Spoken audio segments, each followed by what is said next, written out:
Go. We've got.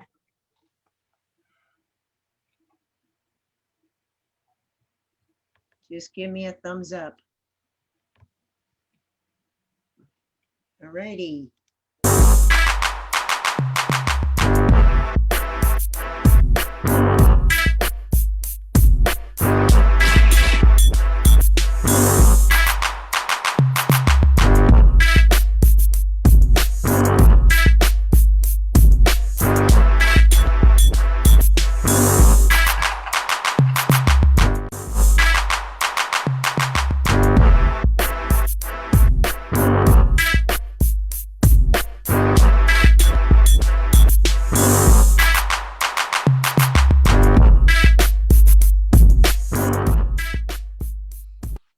Thanks for joining us today for Master Coaches Wednesday Weekly Buzz and our after show Buzz Reaction.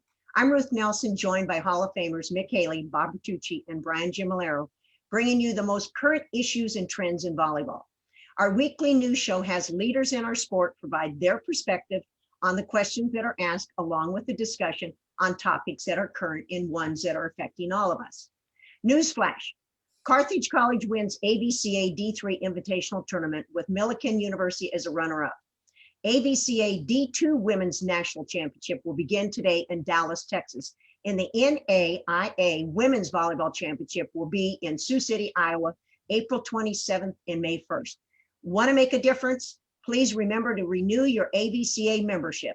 This one organization that represents all coaches at all levels when lobbying for changes that are needed in our sport, and you can make a difference by registering at avca.org. Today, our guest will take us into why his ebook provides teachers and coaches an opportunity to learn from his vast experiences after 27 years of collegiate coaching. So let's head over to Austin, Texas with former Olympic coach Mick Haley, who will give us an update on today's results for the D1 championships, and we'll introduce our guest today. Mick? Thanks, Ruth. Well, the matches today have been exciting. I have to say that. Pepperdine was a winner. University of San Diego was a winner. Missouri was a winner. And Notre Dame is trying to close out Army. But Army won the first set, and so it's kind of a battle. So we'll have to wait and see. Maybe, John, you can jump in and tell us when that match is over so we know what's going on there. I'm excited today about our guest, and we have a very special guest. Jim Stone is on today. Very special for me because I worked for Jim's father, who was the athletic director at Kellogg Community College, and Jim was a very accomplished high school basketball player out of Battle Creek Central. Came to Kellogg, played basketball, and started playing volleyball in our gym. And I was really excited. He got to be very good, went to Ball State, played there, was an outstanding player for the Cardinals, and then headed over to Ohio State after being at Wyoming and a few places to be the head coach for, I think, about 21 years. Isn't that right, Jim? 27. Oh, wow. Well, see, It time felt like 35, but 27 years at one spot is pretty good. So the question is, Jim, what have you been doing since you decided to walk away from that? And I know you were stimulated about doing something different and still making a contribution to the game. So tell us a little bit about where you've been and how you got to where you are now. Yeah, well, first of all, thanks for the invite and participating. Yeah, when I left Ohio State, I still wanted to be involved in the game, but maybe not at the collegiate level as much. So I was fortunate to be asked by Tom Pingle at the time to do the USA Youth National Team, or the U18 team. And that afforded me the chance to kind of bebop around the world and watch different coaches coach and different systems and different approaches to the game. And I thought it was just exactly what I wanted it to be, just a real challenging and kind of a reinvigoration of my approach to the game. And it made me reevaluate what I was doing and why I was doing it. So that was a great experience. I did that from 2007 to 2019, and we were fortunate enough to win the FIVB World Championship in 2019. And I thought that'd be a good time to walk away from that. And then in this whole pandemic scenario, I decided to kind of put some of the things that I've accrued over the years into an ebook format. And the reason at this point it's just an ebook, and it might morph into a hard copy, is I wanted the video component to be very important, and the ebook format just affords that very easily. So what I've tried to do is create a framework for club directors and coaches in terms of a springboard, both, from the beginning level all the way through to the advanced player. What are we doing, and why are we doing it this way, and why are we doing it in this order, and what are the things we should be emphasizing? Because it's my part of my deal with youth national team. I was also doing club volleyball on the side, and it just seems that there's a lot of as we approach the teaching process, there's a lot of kind of let's do a little of this and let's do a little of that, and let's play queen of the court and then let's play. But there's not a lot of instruction. So what I try to do is just crystallize everything into an academic format, for lack of a better term, and give people, coaches, an idea of, okay, I'm doing this with my 13 and under team because, and they've got a good reason for that. Well, that's pretty interesting. Now, where are you living? I'm in the snowy city today of Fort Collins, Colorado. And have you been residing there for a while?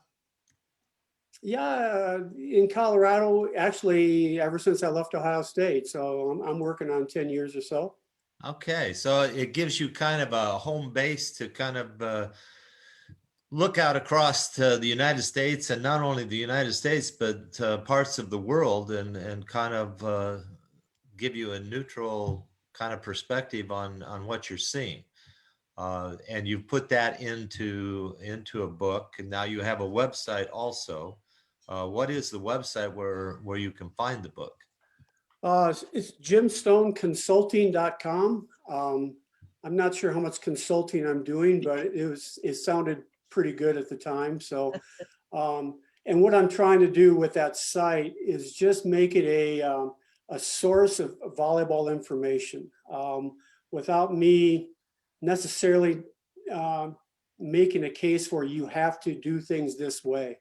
We're doing read broadcasts of the MasterCoaches Weekly Buzz, and I want to cycle through a lot of information that, if nothing else, I find interesting, and hopefully other people do as well. And I'm trying to augment that with a semi-weekly blog where I'm kicking out ideas, if nothing else, to challenge coaches, challenge the coaching community to think and analyze what I'm doing, and maybe I can try a different way and see how it works. Well, it's interesting what you say, because the master coaches have gotten together primarily for some of the same reasons that you have produced your website and your book. We have felt like there needs to be a reason and a methodology on how to teach, and how to not allow players to just use their athleticism to plateau, so to speak, and go along. Bob Bertucci is one of our master coaches, and he's written a number of books throughout the years. Bob, do you have questions for Jim? Well, I have a lot of things to talk to Jim about, but I can't talk to him about all of them on the air here. Because he'll tell stories, right? Yeah, I got stories. He's got some stories. Well, on a more serious note, Jim, I got to tell you, like Mick said, I've done a number of books over the years. Your ebook is absolutely outstanding. I mean, I went through it from cover to cover. I just love it. I mean, because I'm not a big ebook reader, so it was my first experience really doing ebooks. So I thought it was really cool. All right. But one of the things that really stood out was the videos in the book. So I don't know how much reading I actually did. I did a lot of watching and listening. And so I really enjoyed that. You know, it's kind of like driving and doing your books on tape. So, you know, let's talk a little bit about this checklist. You know, you give 8 different reasons for the checklist. And then as I went through it, I saw that each thing you covered had a little checklist in it. And why don't you talk about that a little bit? Well, I mean, there's kind of a story behind the format. You know, I went into the hospital a year and a half or so ago and to have a procedure. And I was really curious about how the medical profession approaches their craft and how everything is based upon, you know, did we do this? Did we do this? And they're going right down a list. And then the supervising comes in and, okay, did you do this? And they're checking things off. And it just intrigued me about, you know, certainly pilots do a similar thing. Construction people do a similar thing. It's a very organized approach to their craft. And then I started, you know, matriculating that thought to, well, what are coaches doing to make sure that the 13s coach is teaching this, and that will go into what the 14s coach is doing and all the way up through. And, you know, the answer that I came up with was, well, we're not doing too much. We kind of do the shotgun approach and, you know, we'll do a little of this, a little of that, like I mentioned before. And all I wanted to do with the checklist is, okay, I've got this beginning player, you know, are we teaching them how to run correctly? Are we teaching them how to throw correctly? And what is correctly? So I just tried to lay that out because I've worked with all the coaches here and I know that all of you are pretty meticulous in how you teach the game.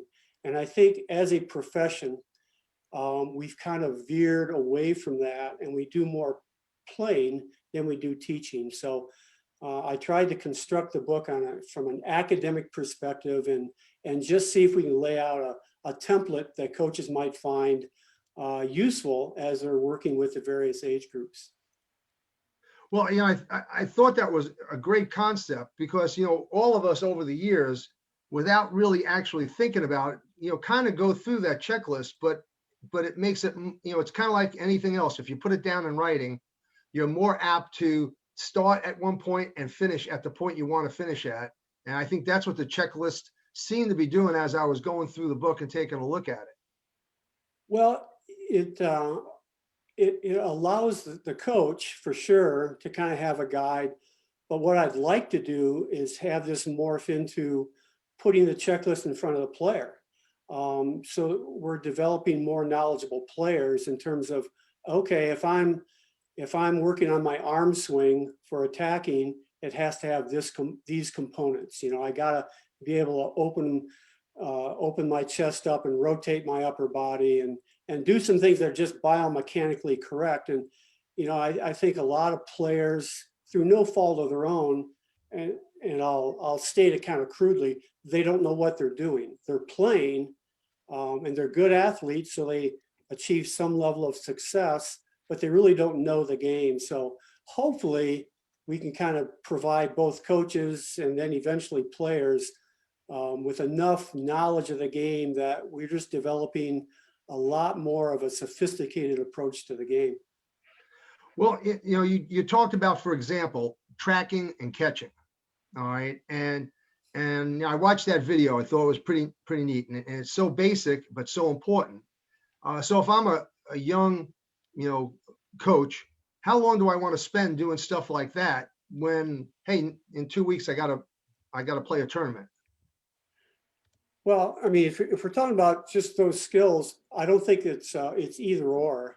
I think we just have to be aware of everything that goes into the game. If I cannot run correctly, it's going to be hard to run a ball down on defense. You know, a hitting approach has running components, blocking footwork has running components, setter releasing out of the back row has running components. So if I've got a 13-year-old that is running and flailing their arms all over the place, it's going to impact those skills. So I think if we can spend 5 minutes with using the example you provide in terms of catching or throwing, in terms of, hey, instead of mindlessly jogging around the court, let's work on throwing against the wall, and we'll use that as warming up our arms, or spinning a ball over the net. But the coach is providing them with some feedback in terms of, remember, you got to get your elbow back now. You can't be just like you're throwing darts, and just you make it part of the coaching process, and it just bleeds into preparing your team to play. Okay, great. Last question I have for you, and you kind of touched on this a little bit. How do you feel about the way we're teaching, training, coaching volleyball right now in the United States, especially at the club, junior level? I think we're playing too much. There's too much competition and not enough practice. I don't know of any other sport where there's such an emphasis on playing and competing.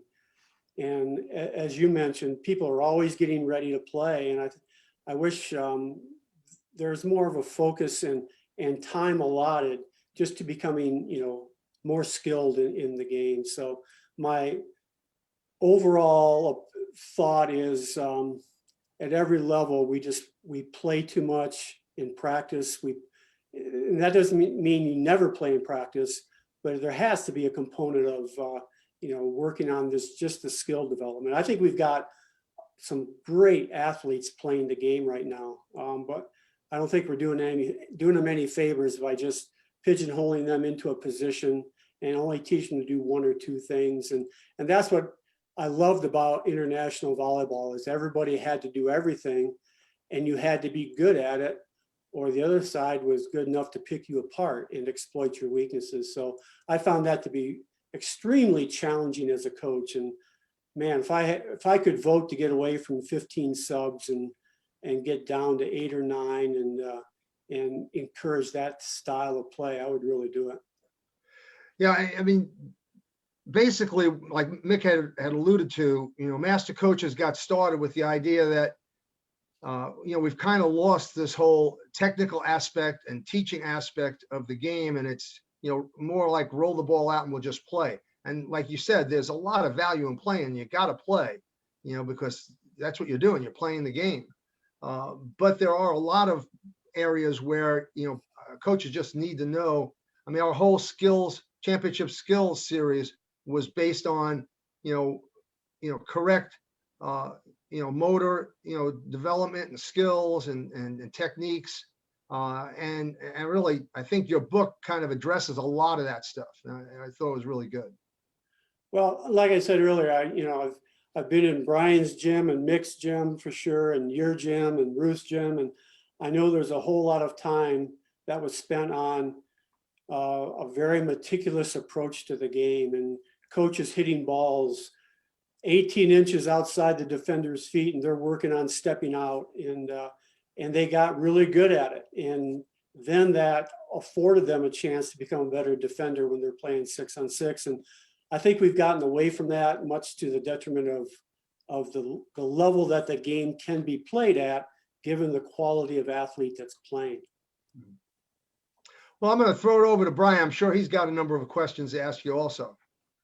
Yeah, Jim, it's nice to see you. You're certainly talking about all the things that master coaches believe in. So it's wonderful. By the way, you were in our gym. I rarely got to play a home game in the NCAA tournament. Rarely got to play a game. We got to play at home, and you beat us to go to the Final Four. So I don't like thinking about that too much. I still have a video of that if you want me to send it to you. Yeah, no, I thank you. I haven't watched it yet. Well, let me give the other half to that. Even though you're playing at your facility, I remember the tournament was set up we played first the night before and you guys played second, and you had this 5-set, brutal match with Hawaii, and didn't walk out of the gym till 11 or 12 at night. And we were back in the hotel just kicking back. So we had some good fortune to go with that. Well, thank you. I didn't know about that excuse, but I'll use it. Thank you. Brian, we have an update here. Notre Dame has just beaten Army for the final match of the 11 o'clock matches. So just an FYI. So go ahead and grill Jim now. You got a chance. Get him. Jim, I always felt that the weakness in volleyball for the sport, and we haven't done it well, is that we don't have a plan. We experiment, we play around, we've gotten to the point of not even doing that so much. We're starting to play more like you're talking about. But can you feel confident to tell young coaches and new coaches or experienced coaches that what you put together is logical and covers all aspects? They could disagree, but they cover all aspects, and they could get a well-rounded look at the sport. Do you feel that way? I think I better. That was a lob question. Come on. Yeah. Like I said, it's hard to sit or I should say it's easy to sit in the left field bleachers and criticize what's going on out there. In defense of the club coaches, I mean, when you're trying to get, a 13 threes coach, and that you finally get, the local plumber to come in and be that coach, that's hard. And hopefully what I've done here is to lay out something that the 13 or 15s or 16 threes coach who may be inexperienced can look at that and go, okay, this is the direction I'm heading, and this is how I need to plan my practice activities. Because not every coach in the club is an experienced coach, and not all of them are good coaches. And hopefully this is just a resource that people can look at to give them a platform to plan their practice activities. Yeah, I believe actually that your book will do that. The 13-3 coach that you're talking about, he's got an opportunity to be organized. He doesn't have to figure out the whole game. He can get the game. He can see it right there, and it's organized, and it's on film. He can share it with players, and I do believe that playing is a mistake until we learn how to play. It's a waste of time. We waste, there's a reality. The players can get worse if they play without knowing how to play. So I just thought that. What do you think of that comment? Well, I think you're correct. Like I mentioned earlier, I think we've got some marvelous athletes playing, but they're relying on their athleticism, and at some point, and we face this with the youth national team. At some point, you're playing against other teams that are just as athletic, and then it becomes a game of skill, and that could be at the 13s level, at the 12s level. So I think the more we emphasize skill to go with the athleticism, to go with the game component, I think the most visible part of volleyball now is the collegiate game. I mean, all the matches are on TV right now, and I think if we could get players to be more skilled, not that they're completely devoid of skills right now, but if we can get more skills involved, the level of play will keep rising, and I think it'll really mushroom into a lot more spectator appeal than what we have. I mean, the game's only fun to watch if it's being played well. Bad volleyball is painful, but good volleyball is exciting. So hopefully this will be kind of the base development that as time goes on, these skills or the players will come to the college coaches with a lot more skill. And then the college coaches can have a lot more fun because the players can do so much more on the court. I agree with you. I appreciate what you're doing. It's a perfect thing for you. Me knowing you as a coach, I think this is right up your alley. I'm so glad you did it. It's a real service to the volleybly community. I hope everybody buys it. Anyway, or if they don't buy it, then they come. So do I. Yeah. I hope they come to Master Coaches clinics, and maybe we need to have you at one of them. But anyway, Absolutely. I can carry water with the best of them. Okay, guys, it's my turn. Here Now we it's go. Ruth. We're Okay. getting close on time, but I have, after looking through the ebook, I would use the word spectacular. And I would use the quote that I use is it biomechanically sound? Is it anatomically correct? Does it make sense? Then it's probably correct. And that's one thing that you're saying and you've been saying forever. The next thing is everybody talks about being a lifelong learner. And I think that's wonderful, but you must apply what you learn, not just learn it and then put it in your book or put it in your video and not try it and practice it with your athletes, because that's what you're saying. They're just playing. Are they actually getting to apply new concepts? Because concepts are like lifelong learners.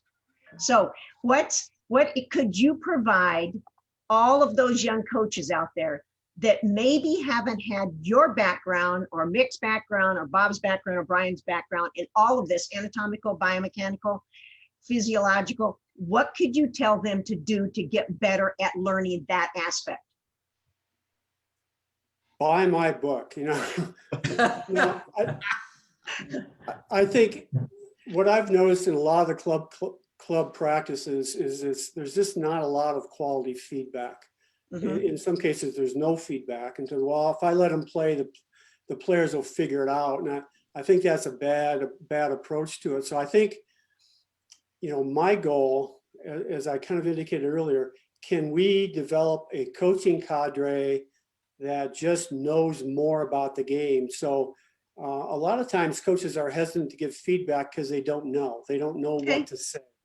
So if we can give them a platform of, here's this pool of knowledge here, and with an open invitation, hey, go try this.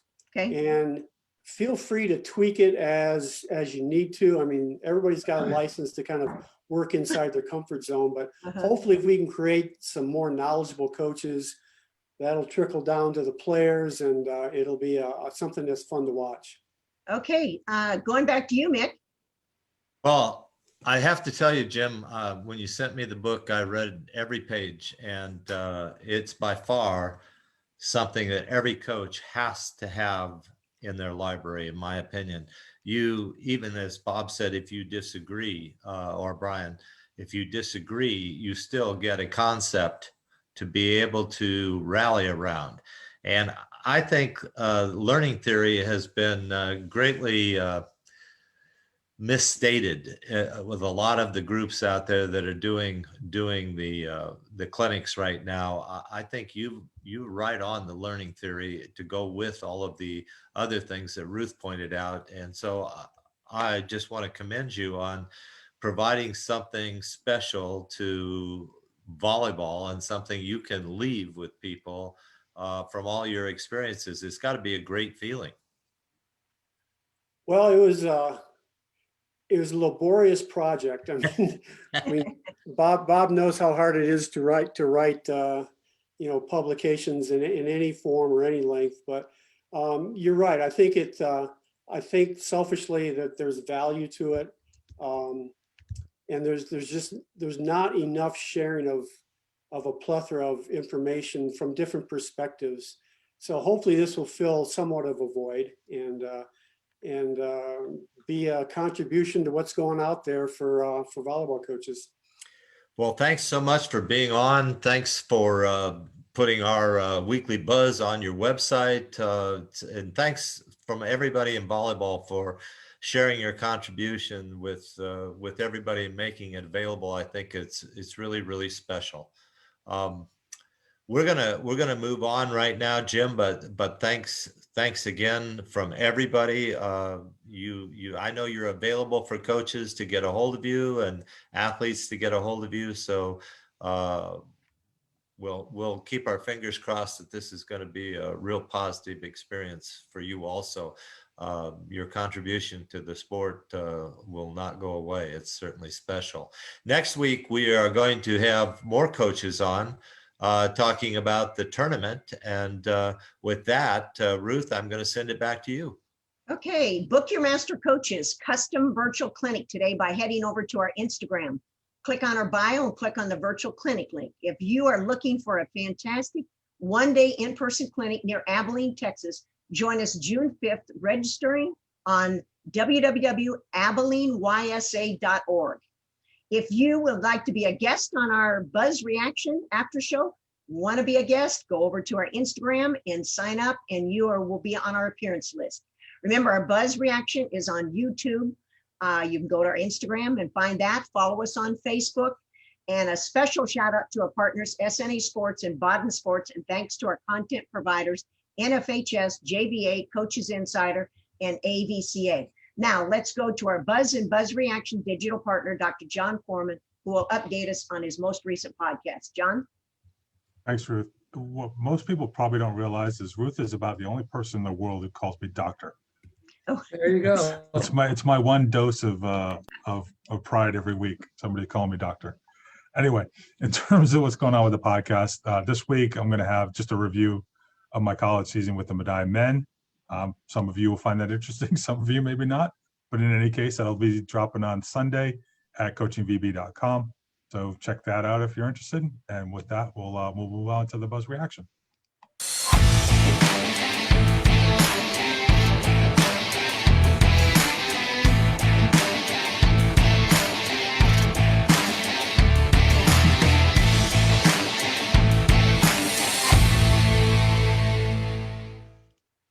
Thanks for joining us for the Buzz Reaction today. And our feature guest will be coming on directly from the NCAA Division I Championships in Omaha, Nebraska, to update us on their teams. Mix, let's hear how these coaches are preparing for their first matches. But before we get started, I think we have a new guest, and I don't see her on yet. Is she on yet? No, she had Not yet. run across the street, I think, to get on. So while we're waiting for Sharon to get a better signal, I thought maybe from Brian and I's standpoint, we've gone back and forth about how we ranked the teams and how we felt the statistics would tell us a little bit about how the teams would be better. John Foreman did some work. John, if you're out there, can you tell us a little bit about what you did in trying to verify what Brian was saying about percentages and what I was saying about point scoring? I'm working on an academic research paper that's going back, I think, till about 2013, and through the NCAA across all divisions, both men and women, looking at the statistical measures and how they correlate with conference winning percentage. So it's a little bit different than trying to figure out how a team is going to rank nationally, but it's a starting point anyway. So all the stats that you could think of that get publicly released, plus a bunch of other stuff that maybe you haven't thought of, but some people have played around with at times. So what was it, about 2 weeks ago, I think we did the ranking discussion, and Brian was talking about his right now that I put up with the points scored, and then Brian came with the percentages. Right. So I just for the heck of it, I tested those two things, and Brian's differential between your hitting percentage and your hitting efficiency and your opposition's hitting efficiency correlates 90% to your win percentage in conference. Points scored comes in at about 78%. And same with that, if you were to take points given from points scored, that also comes out at about 78%, which is right about in line with hitting efficiency overall. So Brian and I ought to go to Vegas, huh, Brian? I think we've been right a long time, Mick. People just don't understand it. Okay, Mick, I think we've got our AVCA president, Sharon Clark, who's the head coach at Butler University, just jumped on, and we are ready to hear a little bit from Sharon. Well, it's exciting to have Sharon. If you're there, you are. All right, Sharon. I'm Janari. We have pulled Sharon right off the convention floor, and we want an update on how you view the tournament. The first 4 matches are over. You've got to see everything running firsthand and up close. tell us what you see and about the experience for the players and the teams. Sorry about that. Well, let me apologize for all the noise. It's a little hard to find a quiet space here with Wi-Fi, and that's open, right? So they have a lot of stuff kind of sectioned off and closed off, which is great for the athletes to keep them safe, but it's a little hard from a spectator's position to do that. So I apologize. You know, I think it's all in the perspective of who you are and what's coming. There are a lot of happy parents here, obviously. And when I landed yesterday evening and came in, there were some parents from Ryder. They were super excited to finally see their child play, and that, you know, that school had never been into the NCAA tournament. So that was kind of fun for them, right? That's kind of, you know, that's what it's all about. And standing next to us was a group from Notre Dame, and, you know, they've been several times. So they were kind of comparing this to last year and what's normal and regular. I think, you know, on the ground here, I think that there are some players who are extremely happy to be playing. And I was pleased to see that today. You know, they're just excited to be a part of it and be out on the floor playing. But the look is definitely different. You know, being in a convention center, that part is not what we're used to. I would say it's a little more, the look is a little glorified club-ish, you know, looking like a club tournament. Dave will probably, you know, tell you that. Because there's some stands sitting up around the courts, but to try and get all these multiple courts in and teams playing at the same time, that was a little difficult. So it's not the usual look that, you know, our kids are used to seeing, our athletes are used to when they go on campus and play in this first and second round. But I saw some happy folks playing today. Well, that's wonderful. Coaches, do you have anything special to ask Sharon about real quickly? So something that's really been bugging you or that you're interested in? I was curious, what's the amount of people that are allowed to spectate? Is it 25% or? Yeah, so I believe that it's at 25%. But you know, that those numbers are kind of relative because we're not talking about one venue, right? You know, two teams, you know, right. When you've got 4 courts going all at the same time. But you know, from the look, and you know, was sitting in some stands, they've got some things marked off, but it's a fair number. I would venture to say it's majority of parents, administrators, and folks close to the team, and then a few just fans. Okay. Brian or Sharon, hi Sharon, how are you? It's nice to see you. I'm well, yes. What do you see? How could it be better? I know we're all lucky to be playing and all that, and people are excited, but how could it be better? Like maybe even the next round, is there ways to improve it? Well, I will say the thing that struck me most, I've been to a lot of NCAA championships in different sports as well as volleyball. I was a little disappointed when I landed and walked through the airport and I didn't see any signage, like just not even a basic sign, like welcome to the volleyball championships. Now I'm hopeful that I missed it somewhere, but I doubt it. I think that, you know, for those teams coming in, right, you know, landing at the airport or just on the drive over, there wasn't a lot of signage out. The only signage I really saw was on the convention center or in like directly on it right there, or maybe one or two of the bigger hotels. But it would have been nice for the teams and coaches for it to just feel like Omaha was like we were here, you know. So I would say that was a little disappointing for me. You know, one of my pet peeves is the NCAA always says, well, the numbers aren't very good of viewers and all that. And without publicity, what would the numbers be of any sport? You know, not even knowing that this is going to be going on. It's unfair. Yeah. It's truly unfair that if we publish, you know, I watched LeBron James's dunk 45 times today, you know, yeah. On all day, all night, but we can't get any publicity for our sport, less than any sport I know, given there's 330 teams or something like that. So it's sure. really, that's my pet peeve. And I'm glad you saw that. And hopefully somebody will start to do something to allow these numbers to be fair. That's okay. It. Bob, do you have a question before? Yeah, just one real quick one on the safety and that kind of thing, Sharon. You know, a couple of the teams didn't get into the tournament that would have qualified because of a COVID test and got knocked out. And some teams got their first chance ever, like you said, to get into the tournament.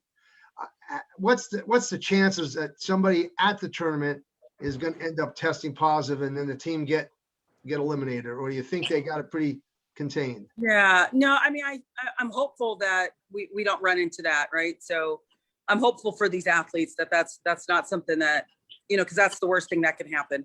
I would say that it's fairly safe in terms of like when you go into the convention center, but like I'm sitting in the Hilton right now and there are athletes everywhere with the general public. So, you know, picking up COVID is, you know, this clearly is not a bubble per se. And I think the age group that we're working with, it's very easy for them to forget and to really protect themselves so that their teams can continue to play and advance through the rounds. But when you walk in, I think, you know, the entrance, they have them coming in, trying to keep the teams separate.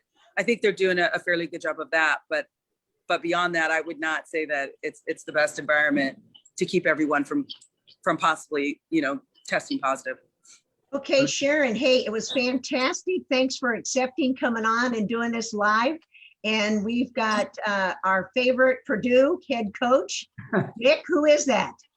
That's Dave Shondell. He's hiding Sharon. out here. Going to follow Sharon. Sharon, are you going to be in Omaha all week or for this whole tournament?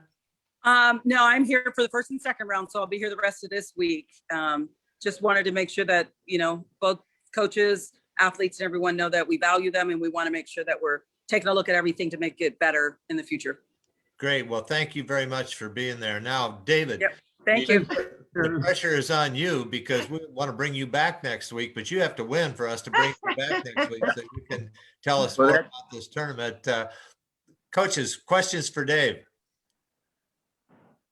Well, Dave, how do you look at the seeding? What do you think of your route for a championship?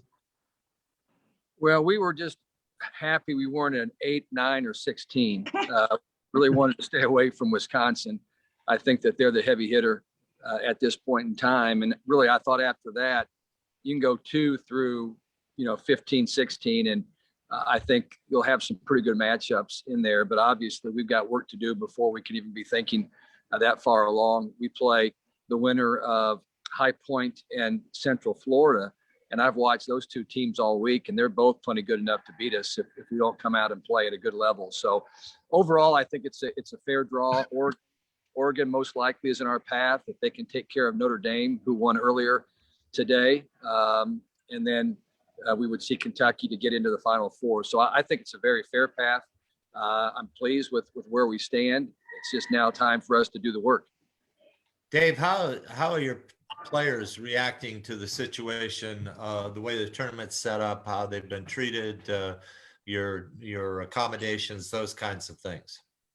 Mick, players handle things a lot better than people like you and me do. And they're just taking it, rolling along with the punches. And it's been a tough year for athletes to deal. The volleyball part's been the best part of it for the players.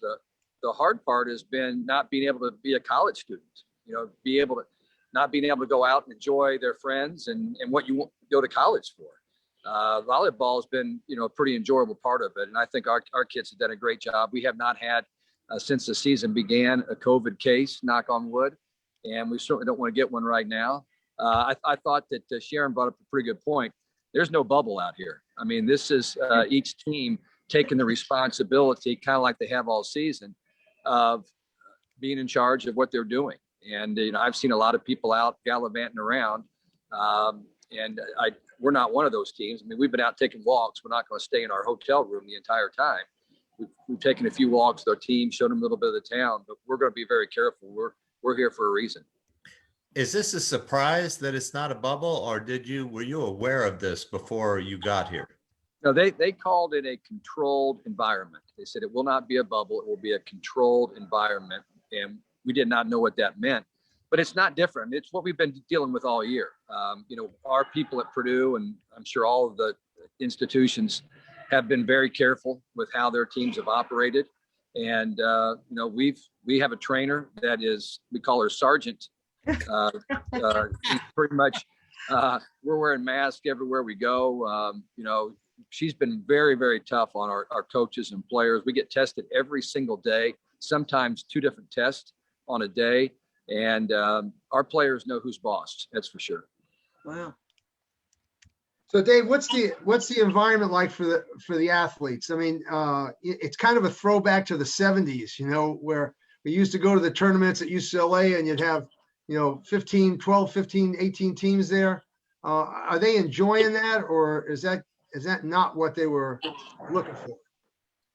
I think it's different because you do see a lot of the teams at your hotel, and you have opportunity to at least say hello to them and ask them how they're doing. And we're at a hotel with 4 other Big Ten teams, so we have some familiarity with those teams. But what you don't see here, Bob, are fans.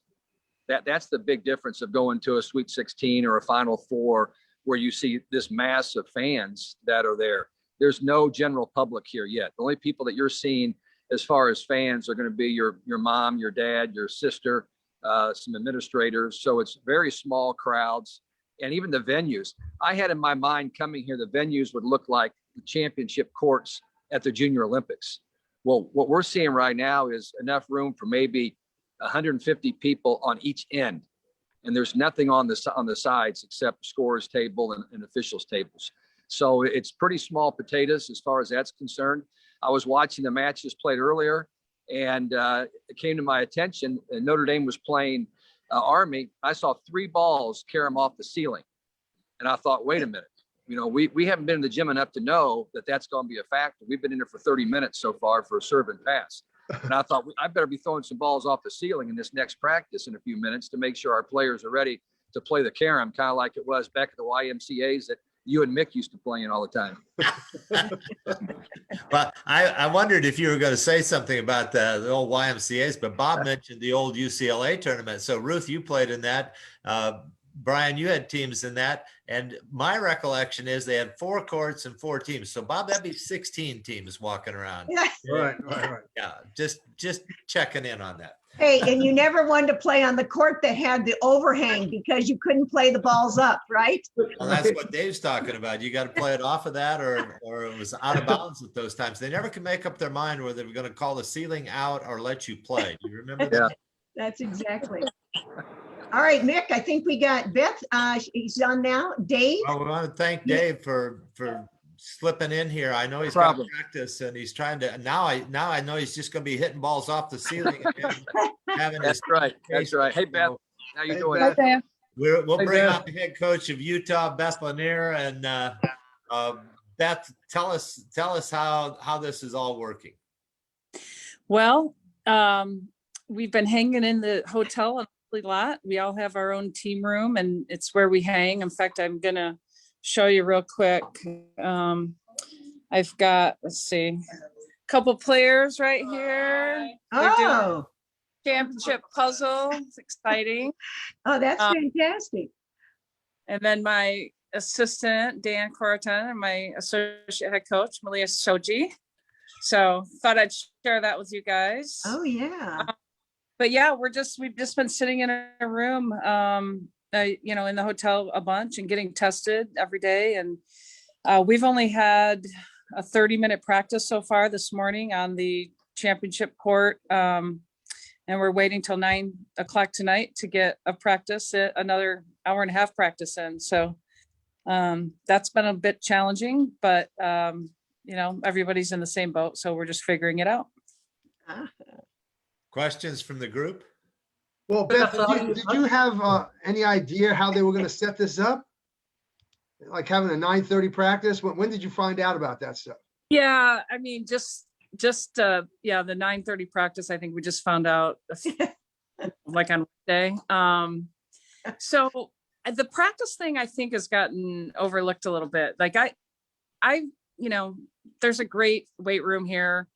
You know, we knew that the courts were going to be, you know, they've created spaces for us to change, you know, they've created, you know, locker room areas with a tent kind of thing. But the practice thing is, you know, I was talking to Russ this morning and we're kind of like, you know, there's a lot of things that we should be focusing on much more than the negative. But the practice time's been tough. There's just not enough, there's not enough place for 48 teams to get the practices in a timely fashion. I know, pretty sure Oregon was on at 7 a.m. this morning. Oh, boy. So, yeah, that's a big deal. But yeah, again, we're just making it work. But yeah, it's I don't know. I think you guys were talking about the old days. Knowing you guys, that's probably true. That it's similar to, I remember the NIT. We went in '93 and played in Kansas City, the 4 courts, and that was fun. It's different than the NCAA tournament where you don't see as many teams. So everyone's around here. Everyone's rooming the hotels. You see all the coaches and all the teams. Most people are staying. Most people are pretty much staying separated. You might stop and say hey for a minute, but no one's really hanging out too much and just trying to take care of their business. Well, if I had to guess, you either looked like you were working out, or you've been out sunbathing, or you were training your team outdoors. Which of those 3? Well, let's see. Okay, we had a lot of time in Utah before we came, and it was beautiful. I was biking a bunch, so I got a little. And yes, I did work out a little bit since I've been.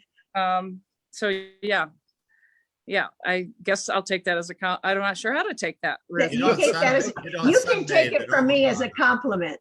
Okay. What do you see, Beth? What do you see in terms of your road? Taking a look at the bracket, and Ruth is going to put it up here. What do you think? How do you see it? Well, I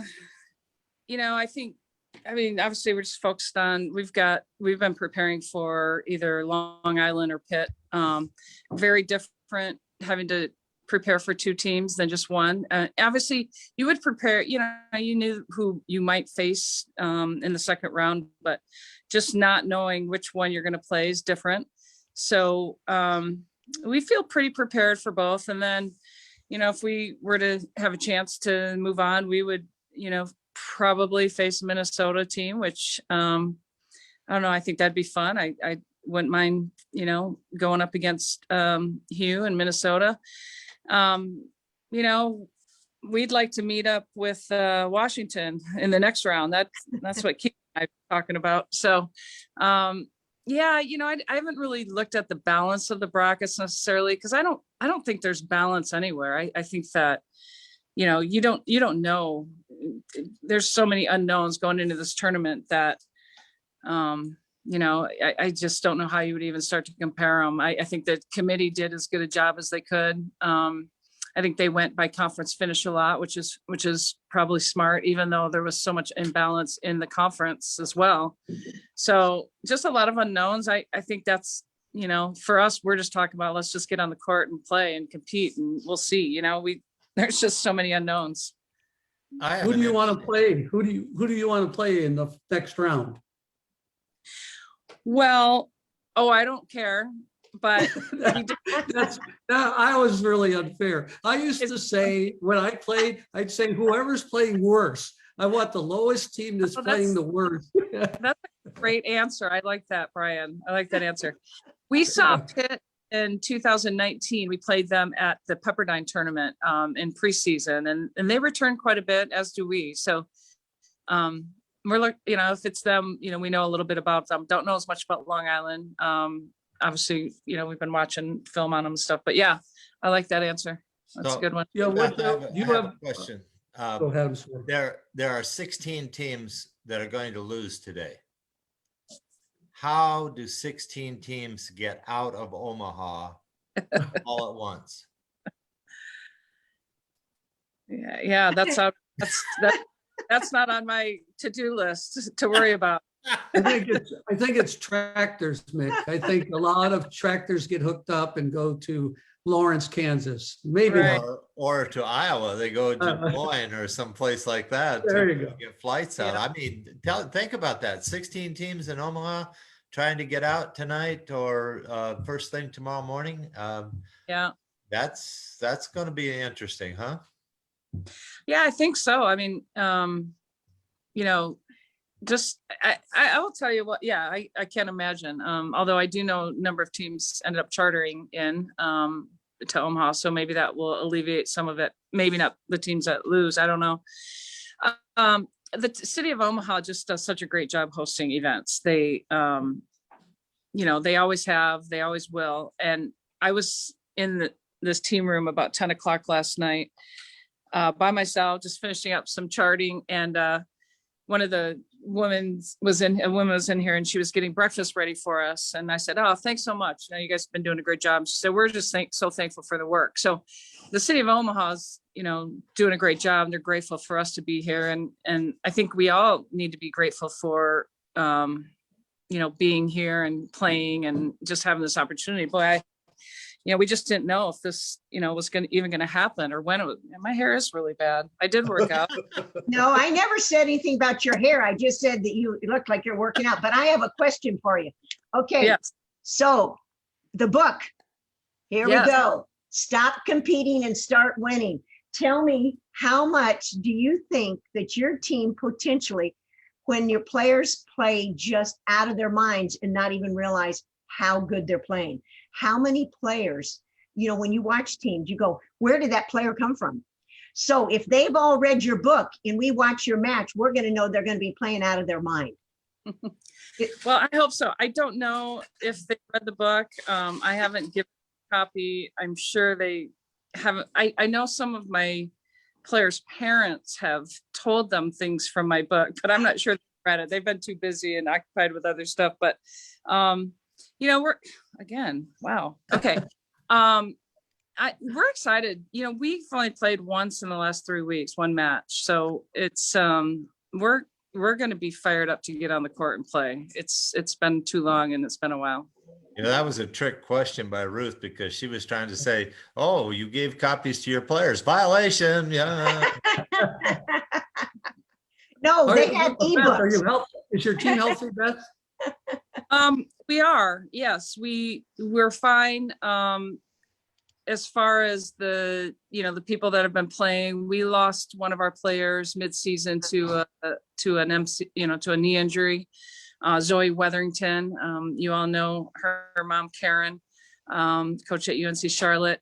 So we're, that was a tough blow to us this year. She started for us as a freshman in 2019 and was a key player for us. But we've had a player really pick up the role. Maddie Robinson is just doing great. People talk about some of our other big hitters, but she's really been picking up the slack for us in so many ways. So yeah, as far as the players, we're full strength and ready to go. Okay. Well, thanks so much, Beth, for sneaking in here and giving us a preview. And sorry we caught you in the middle of whatever, but I know it's hard for coaches to break their routine and come on, but it really is appreciated by the master coaches. So thanks so much from all of us. You bet. Thanks, Beth. Yeah, All right. thank you. Thanks, Talk to Beth. you later. Bye, Ruth. Well, our time is up, and thanks for joining us on today's Buzz Reaction. We wish all of our guests great success as they move safely into their next match for the 2021 NCAA D1 National Championships. Now, we're going to book our Master Coaches custom virtual clinic by heading over to our Instagram account and click on the bio and click virtual clinic link. If you are looking for a fantastic one-day in-person clinic near Abilene, Texas, join us June 5th by registering at AbileneYSA.org. For those viewers that want to be on our Buzz Reaction guest list, jump over to our VB Master Coaches Instagram, go to the bio and click on sign up to be a guest. For those coaches that are interested in our consulting services, please email from our link on our VB Master Coaches Instagram. And be sure to tell your friends about our weekly news show. And thanks for joining us today, and see you next week on the Buzz.